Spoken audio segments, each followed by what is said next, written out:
Hello everybody, hope you are well. This is a short clip, hopefully, to invite you to a 14-day challenge where you imagine what you want to achieve in your world and fall asleep in the feeling of the wish fulfilled. And probably lots of you are doing that already, but I thought, why not really focus on one thing over the course of 2 weeks and then just let it go. Just don't do it again.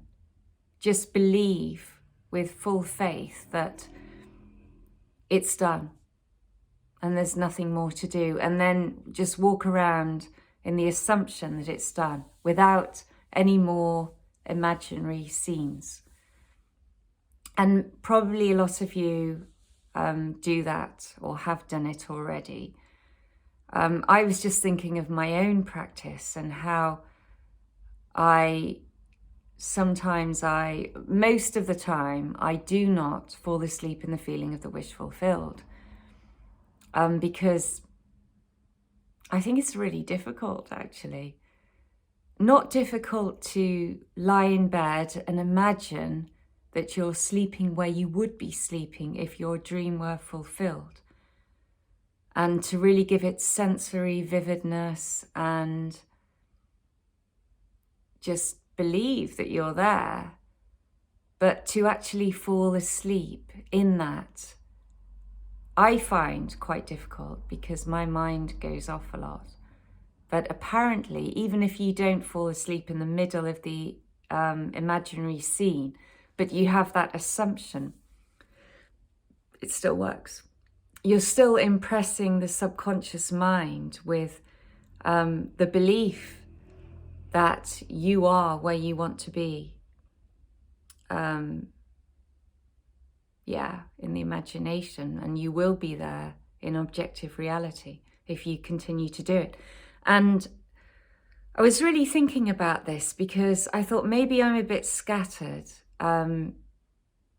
Sometimes work makes you really tired and you just fall asleep. You don't remember to do it. I don't.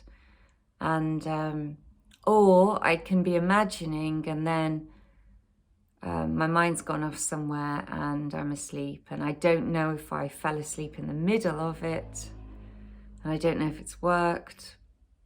And I wake up late and I'm in a hurry to get to work, so I don't do everything. So I thought, what do I need to improve upon? Self-discipline, obviously, and focus. And when I was listening to Neville Goddard speak about his experience of how he imagined himself out of the army, I thought, well, he only did it for a short amount of time. I think it was 8 nights. Could have been 10, but I think it was 8 nights. But he did it with such focus and discipline because he really wanted that. And then shortly afterwards, he was honorably discharged from the army. And he was imagining himself every night back in his apartment in New York City with his wife and his daughter, and sleeping in the assumption that he was actually there rather than in this room full of soldiers in Louisiana. And it worked. And when I think of what I do, it's just on and off. And I could really put the focus in if it was for a certain amount of time. And then it's done. And just say, it's done now. I've planted the seed in my subconscious mind. It will come to fruition if I let it go and surrender to that. And let it flower. And then just all I have to do is walk around in the assumption that it's done. Just say it's a fact once in a while.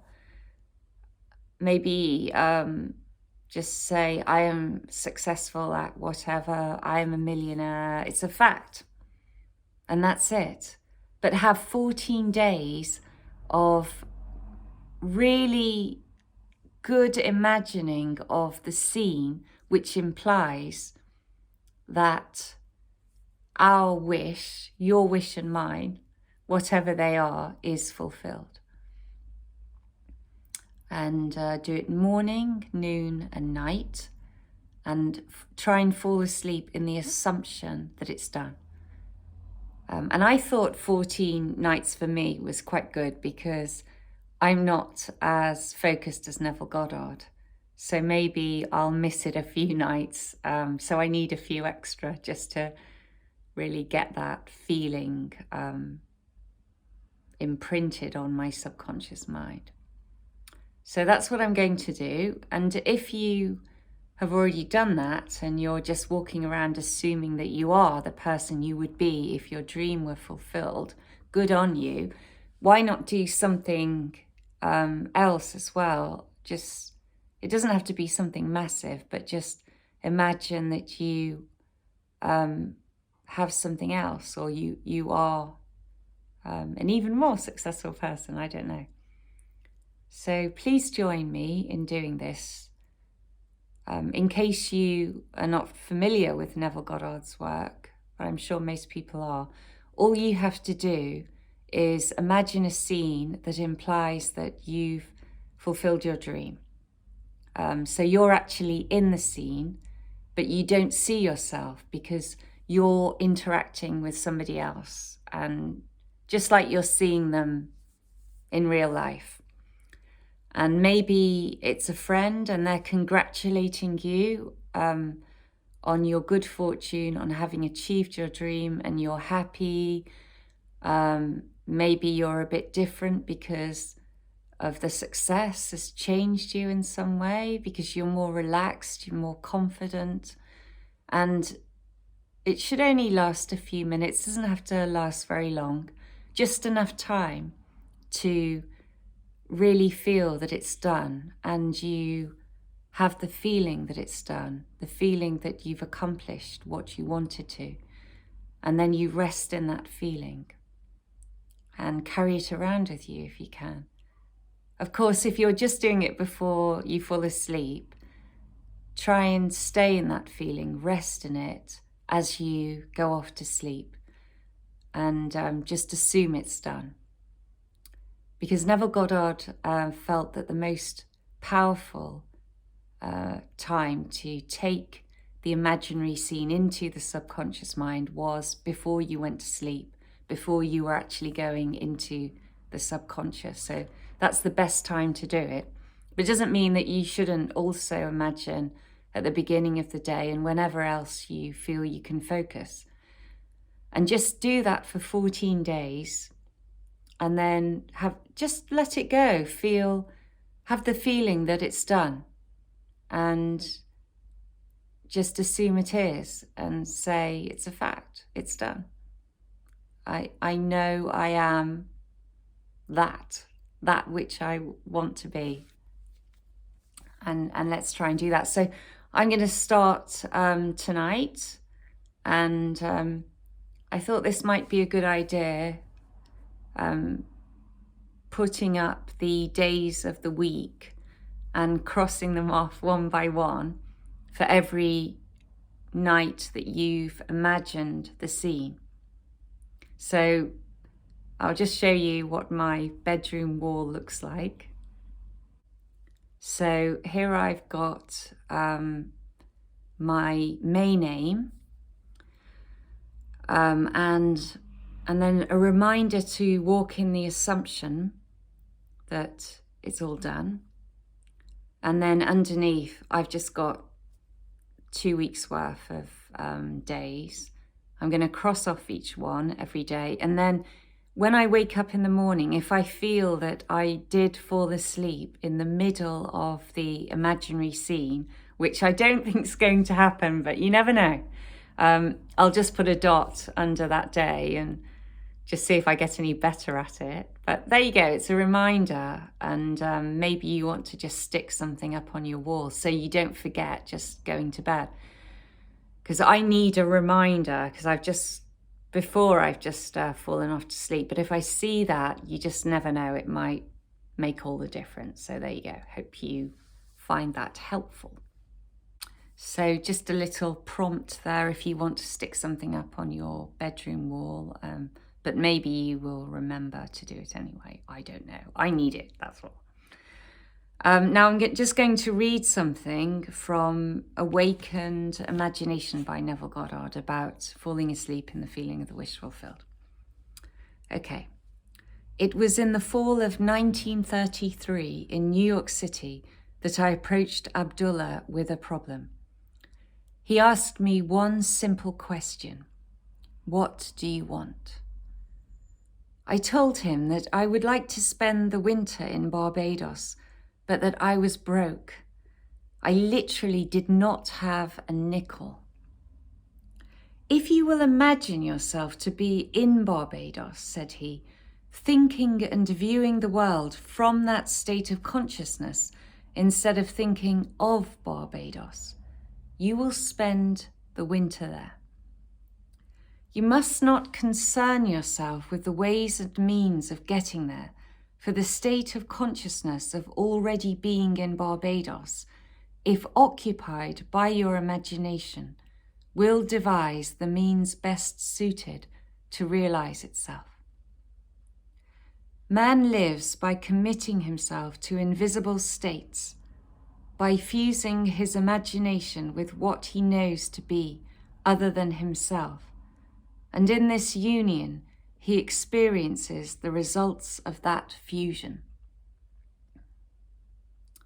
No one can lose what he has, save by detachment from the state where the things experienced have their natural life. That's interesting, isn't it? So they've all got their natural lifespan before they disintegrate and a new state occurs. So we have to expect that. Keep imagining all the time. You must imagine yourself right into the state of your fulfilled desire, Abdullah told me, and fall asleep viewing the world from Barbados.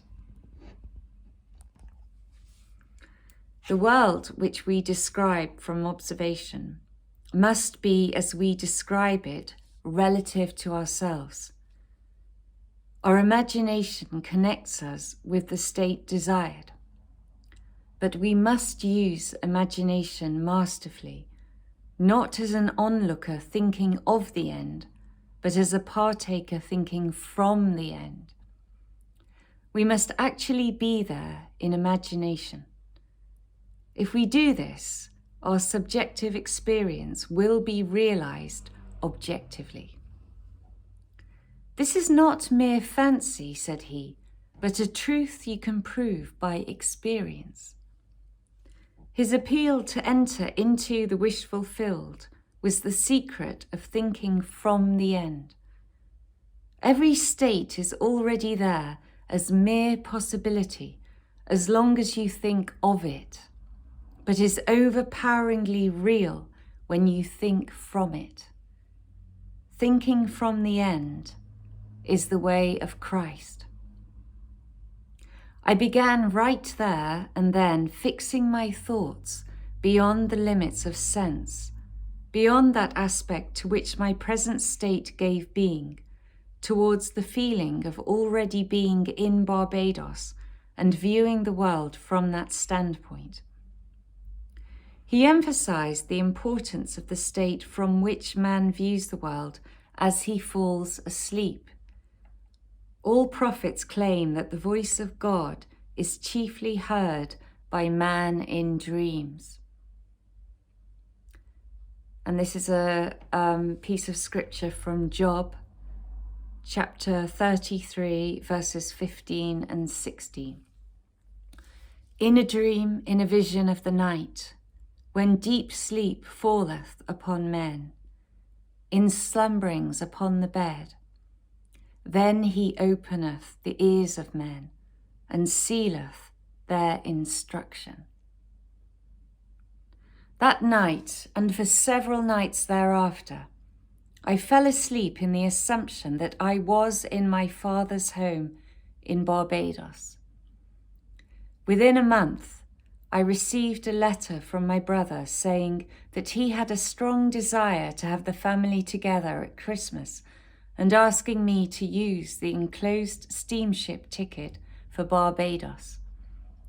I sailed 2 days after I received my brother's letter and spent a wonderful winter in Barbados. This experience has convinced me that man can be anything he pleases if he will make the conception habitual and think from the end. It also has shown me that I can no longer excuse myself by placing the blame on the world of external things, that my good and my evil have no dependency except from myself, that it depends on the state from which I view the world, how things present themselves. Man who is free in his choice acts from conceptions which he freely, though not always wisely, chooses.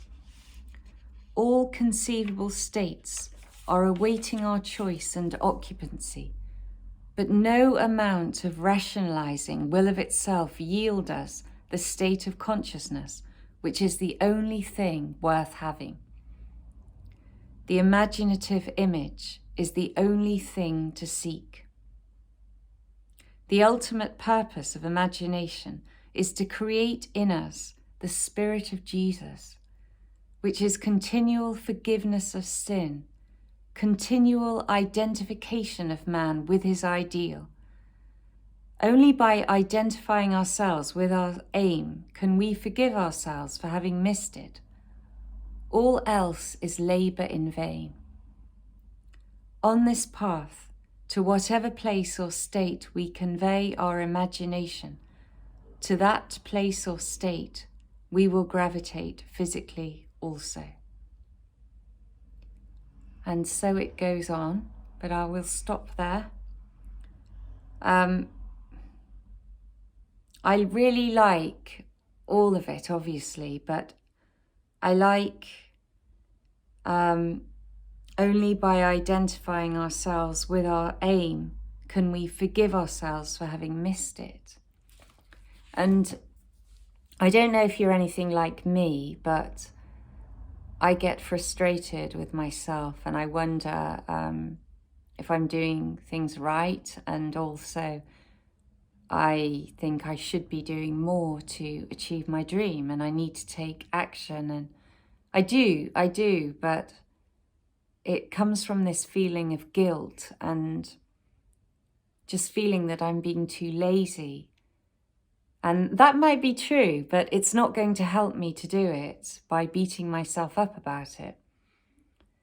And I do feel a lot better when I identify myself with having already done it, with the feeling that it's done. It feels so freeing. So I really hear those words, and please abide by them and don't think you need to be doing more. I mean, you can set yourself targets if you know what you have to do. I need to write if I'm going to publish anything that sells. I can't just sit there and think somebody's going to do it for me. But I think it should be coming from the feeling of already having done it, and from a feeling of joy that it's been a success, rather than worry or feeling I should have done more already and I haven't, because I'll never do anything like that. So let me know, what did you think of that reading? Will you be joining me in the 14-day challenge starting tonight? And then just imagine if you really put all that effort in, the discipline of imagining, and how much more freeing will it be when you let it go at the end and don't imagine anymore. No more scenes necessary because you've done it. Just walk in the assumption that it's already done, which you've got to be doing all the way through anyway, just assuming it's done. And also, just a thought at the end, don't forget the mantra, I suppose, by, what was the name of the scientist? Neville Goddard speaks about this. I've mentioned this before. I can't remember his name. I will put it down below if you want to look him up. I have a lavish, steady, dependable income, consistent with integrity and mutual benefit. Say that every day, whenever you feel the urge, and live in the feeling that engenders within you. So good luck, everybody. I hope if you're doing this, you will have great success and it will turn things around for you in some kind of really positive way. So if you like the clip, please like. Always appreciate any likes I get. And if you haven't already subscribed, please do. Okay, that's it from me. Take care, everybody. Bye.